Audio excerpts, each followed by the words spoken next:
a entrada do Veco, o Veco entrou já no terceiro, né? No Estranho, não foi? Isso. No Estranho. Tem um ganho.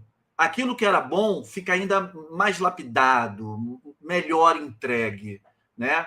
E vocês tinham, para mim, uma sonoridade mais introspectiva do que o resto das bandas ali da época, mais poética.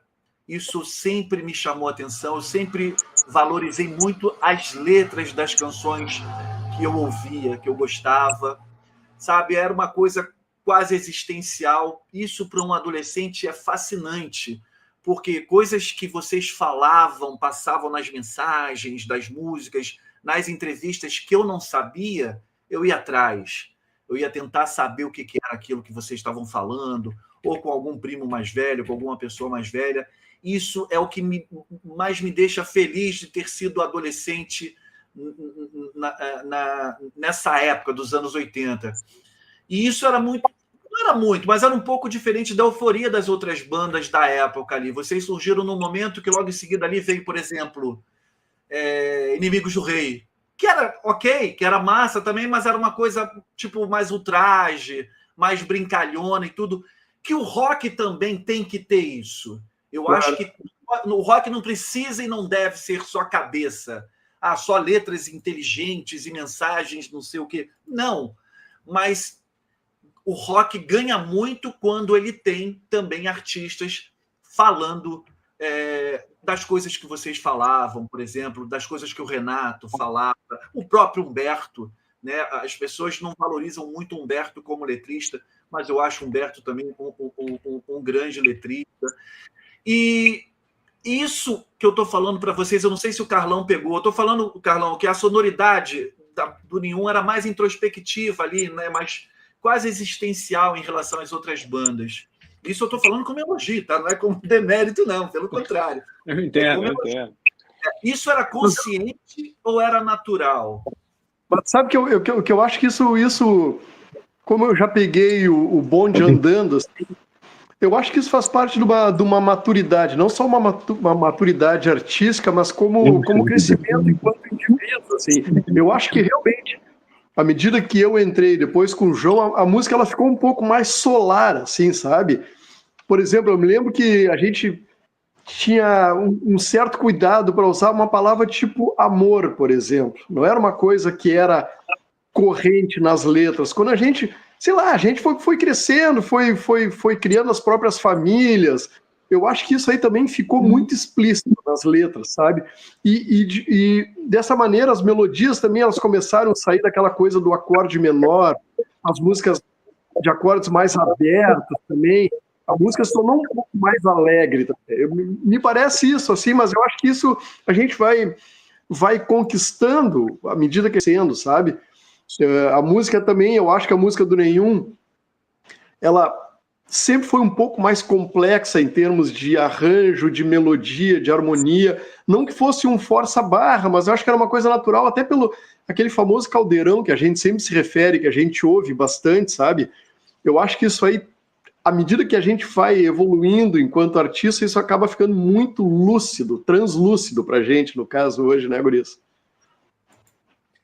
É verdade, eu acho que um dos elementos que leva o Nenhum de Nós a ter desenvolvido essa complexidade que o Veco fala é que a gente tem um processo muito democrático de composição e arranjo. A gente mistura as influências de todo mundo dentro de uma mesma música. Isso às vezes pode ser um pouco demorado, assim, dificultar um pouco a criação. Mas eu acho que isso agrega complexidade, é verdade. A gente tem músicas que tem uma parte que é um pouco mais a cara de um, e a outra parte da música é um pouco mais a cara do outro, assim. Isso acabou virando uma linguagem para a gente, né? Nem tem uma linguagem, uma forma de fazer arranjo, tudo, que ela é muito única, né? Assim, não tem muita comparação. E o que é interessante é ouvir isso depois de um certo tempo, né? De tu mexer um pouquinho nessa, digamos que nessa estante de discos e ter certeza quase absoluta de que acertamos muitas coisas, assim. Obviamente que hoje em dia, com a tecnologia, eu gostaria, a gente já conversamos eu e o Carlão sobre isso, como a gente gostaria de remixar determinadas músicas, assim, para trazer a sonoridade que ela quase chegou lá. Talvez por falta de equipamento da época, ou muito de conhecimento da gente, ou a gente deixar muito na mão dos produtores e do pessoal da gravadora e a gente não ter tanta ingerência como a gente teria agora, né, da gente poder colocar um pouco mais para fora a sonoridade, assim. De qualquer maneira, ouvindo os arranjos hoje, assim, tem coisas que eu me orgulho muito, assim, cara, de verdade, assim, sabe? Principalmente aquelas músicas que a gente poderia chamar quase de lado B, assim, que não foram, né, tocadas, sei lá, muita exaustão ou nas próprias rádios, mas tem umas pérolas, assim, que, cara, realmente dá um orgulho, assim, de tu ouvir hoje com esse distanciamento, assim, de não ficar procurando, né, erros, e sim só ouvir a música como uma obra, assim, cara, eu fico extremamente feliz, assim, de notar essa evolução de sonoridade, quando a gente foi ousado em algumas coisas, que talvez, inclusive, deva ter chocado muito quem conduz a coisa com a veia mais pop, de, isso pode tocar na rádio. A gente não estava muito preocupado com isso, cara. A gente estava preocupado em criar, justamente isso que o Carlão falou, uma sonoridade que fosse só nossa, que fosse super identificada. Eu me lembro uma vez, a gente estava num festival em Fortaleza, aí tomando aquele chimarrão, encostou para conversar com a gente o Samuel Rosa, e ele falou uma coisa que para mim marcou muito, assim, cara, que ele disse que o Nenhum de Nós é uma das poucas bandas do Brasil que ele sabe que somos nós antes do Teddy começar a cantar. Isso é um puto elogio, cara, da gente ter de um cara como o Samuel identificado uma sonoridade que nos é peculiar, né? A sonoridade do Nenhum de Nós, né?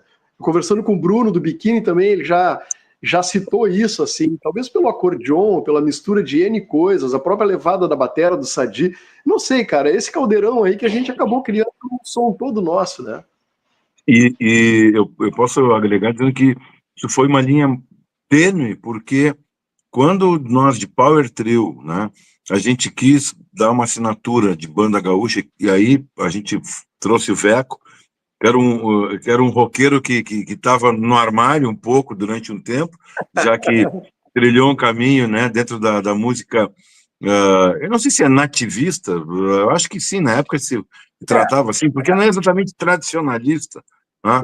Mas, a música regional, dá para dizer assim, né? E instrumental, no teu caso, né, com o Borghetti. E depois o João Vicente, para não virar um pastiche de coisa gaúcha, né? Para isso agregar uma sonoridade de forma que entrasse para um outro patamar, mas que não tivesse que colocar, que falar em gauchês para se sentir uma banda gaúcha. Exatamente.